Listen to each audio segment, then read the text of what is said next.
GVMC వైఫల్యం greater Visakha ప్రజలకు ప్రత్యక్ష నరకం చూపించింది. వాటర్ సప్లై కార్మికులు సమ్మెతో మహానగరం అల్లాడిపోయింది. తాగునీరు అందక జనం వెలివెల్లాడితే పరిశ్రమలు తీవ్ర ఇబ్బందిని ఎదుర్కొన్నాయి.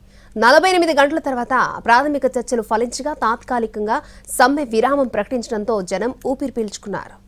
తీవ్ర మంచినీటి కొరత కారణంగా గ్రేటర్ విశాఖ నగరం అతలాకుతలమైంది. హుదుహుదు తుఫాను తర్వాత దశాబ్ద కాలంలో ఎన్నడూ చూడని వాటర్ ఎమర్జెన్సీని ఎదుర్కోవాల్సి వచ్చింది. 98 వార్డుల పరిధిలో విస్తరించిన గ్రేటర్ నగరంలో సుమారు 3 లక్షల కుళాయిలున్నాయి.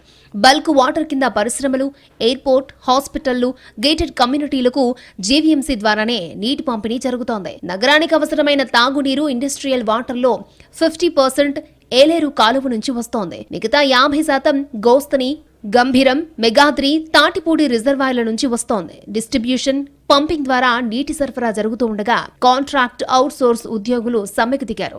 దీంతో మంచినీటి పంపిణీ వ్యవస్థ స్తంభించిపోయింది. బిందెలు పట్టుకుని జనం బారులు తీరడం, జీవీఎంసీని ముట్టడించడం వంటివి మొదలయ్యాయి. ప్రజల్లో వ్యతిరేకత మొదలవగా కలెక్టర్ ఆదేశాలతో పరిశ్రమలకు పంపిణీ చేయడానికి అంగీకరించిన కార్మికులు మిగిలిన విధులను బహిష్కరించారు. ఫలితంగా ప్రజలకు ప్రత్యక్ష నరకం కనిపించింది. ప్రత్యామ్నాయ ఏర్పాట్లు చేస్తున్నట్టు ప్రకటించిన జీవీఎంసీ క్షేత్రస్థాయిలో ఫెయిల్ అయింది.